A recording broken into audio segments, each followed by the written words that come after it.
নমস্কার, আমি প্রিয়াঙ্কি। আজ চলে এলাম একটি মিনি ব্লগ নিয়ে। আজকে আমি যেই ব্লগটা শেয়ার করছি সেটা হলো 16ই মার্চের ভিডিও। আর এখন বাজে দুপুর 2টো মতন। আজকে ছুটির দিন হলেও বাইরের পরিবেশ একেবারে মেঘে আচ্ছন্ন, চারিদিকটা কালো হয়ে রয়েছে। আমরা আজকে প্রথমে ট্রাম এবং পরে বাস ধরে এসে নামলাম বুদাপেস্ট গেলার্ট হিলের ওপরে। আমি আগেও এই জায়গা নিয়ে একটি ভিডিও পোস্ট করেছিলাম, তবে আজকে এই পাহাড়ে আসার কারণটি একদম অন্য। এই শহরের একটি বিখ্যাত দৃশ্যকে নিজে চোখে অনুভব করতেই এখানে আজ আসা। শীতের দিনগুলো পার হলে আমরা নিজেদের ঘর থেকেও নানা রকম পাখির ডাক শুনতে পারি, তবে ঘরের বাইরেও এখানকার যে কোনো পার্ক বলুন কিংবা এরকম পাহাড়গুলিতে যেন পাখিদের কনসার্ট চলতে থাকে।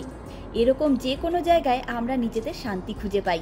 আর কেন শান্তি খুঁজে পাই সেটা নিশ্চয়ই আপনারা এতক্ষণে পাখিদের গান শুনেই বুঝতে পেরেছেন। আর মার্চ মাসের মাঝ বরাবর সময়টিতে নানা রকম ফল গাছগুলিতে ফুল ফুটতে আরম্ভ করে। তেমনই এখন কয়েক সপ্তাহ ধরে চারিদিকে আমন্ড গাছগুলিতে ফুলেদের ভিড় জমেছে। এছাড়াও নানা রকম ঘাস ফুল, জংলি ফুলও হয়েছে। আর সব রকম গাছে কচি পাতাদের আবির্ভাব হয়েছে দেখতে পেলাম এই পাহাড়ে এসে। তবে এসবের মধ্যে সব থেকে বেশি করে আমাদেরকে আকর্ষণ করলো এই আমন্ড ফুলগুলি। উফ, চোখ দুটো সার্থক যেন। আর বেশ কিছুদিন ধরে এই শহরের লোকাল কিছু লোকের প্রোফাইলের এই পাহাড় থেকে তোলা অসম্ভব সুন্দর সুন্দর কিছু ফ্রেমবন্দি এবং ভিডিও আমাদের চোখে পড়ে।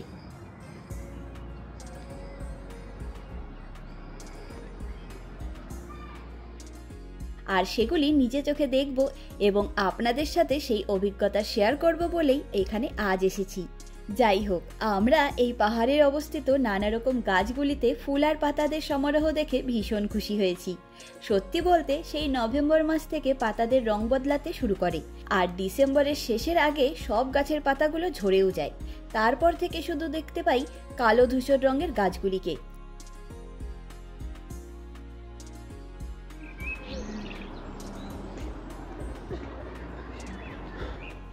তাই এই যে বসন্তের শুরুর সময়টা থেকে চারিদিকের গাছগুলোতে ফুল পাতার জন্ম হয়, তখন আমাদের মন আর চোখ খুশিতে ভরে ওঠে।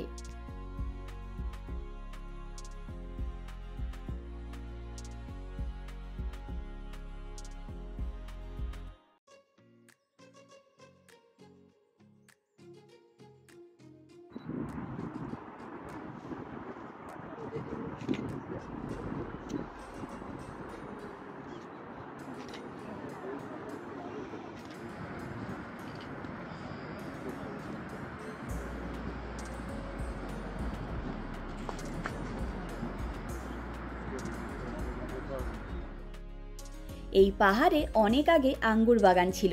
পরবর্তীতে এই পাহাড়ের মাটি ঝরে যেতে শুরু করায় এই পাহাড়ের নানা জায়গায় আমন্ড বা কাঠবাদামের গাছ লাগানো হয় মাটি শক্ত রাখার জন্য। আর সেই রকম একটি আমন্ড গাছ রয়েছে এই পাহাড়ে অবস্থিত একটি কেপ চার্চের সামনে।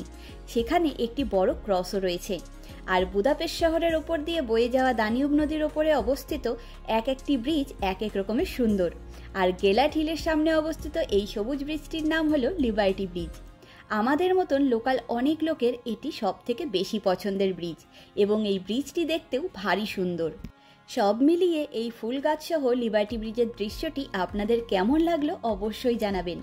আর দানিউব নদীর ওপর দিয়ে ভেসে বেড়ানো ওই বাদামি রঙের কাঠের তৈরি ক্রুজটি হলো এই দেশের ট্রেডিশনাল ক্রুজ। সারা বছর এই ক্রুজের ওপরে ট্যুরিস্টদের আকর্ষণ থাকে অনেকটাই বেশি। আর এখানে অবস্থিত এই আমন্ড গাছের সাথে এই অপূর্ব সুন্দর বৃষ্টির দৃশ্য যেন একেবারে ছবির মতন সুন্দর, তাই না? কত লোক এখানে প্রতিদিন ছবি তুলতে এসে থাকেন। তবে জানেন তো, নীল আকাশের সাথে এই দৃশ্যটি আরও বেশি সুন্দর দেখায়। কিন্তু ছুটির দিন ছাড়া তো দিনের বেলাটা আমরা বেরোতেই পারি না।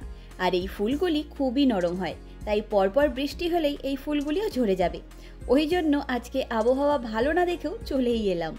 আর এই পাহাড়ের পাশেই রয়েছে এই শহরের বিখ্যাত গেলার্ট হোটেল কাম থার্মাল বাথের জায়গা, যা বুদাপেস্টের আরেকটি বিখ্যাত ল্যান্ডমার্ক। আমরা এখন পাহাড় থেকে নেমে এলাম লিবার্টি ব্রিজের ওপরে। ওই যে পাহাড়ের উপরে ওই বড় আকারের ক্রস স্ট্যাচুটি দেখা যাচ্ছে, সেখানে এতক্ষণ ছিলাম আমরা। এই ব্রিজটি সত্যি অসম্ভব সুন্দর।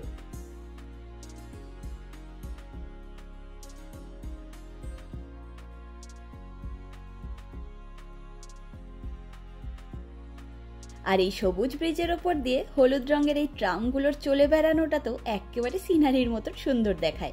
তবে জানেন তো, এই পাহাড়ে ওঠানামা করে এবারে আমাদের বেশ খিদে পেয়ে গেছে। তাই আমরা বুদাপেস্টের লোকাল এবং বিখ্যাত পিৎজার দোকান মানুতে চলে এলাম। আর আমার তো এসব দোকানে বসে এভাবে পিৎজা তৈরি দেখতে ভীষণ ভালো লাগে।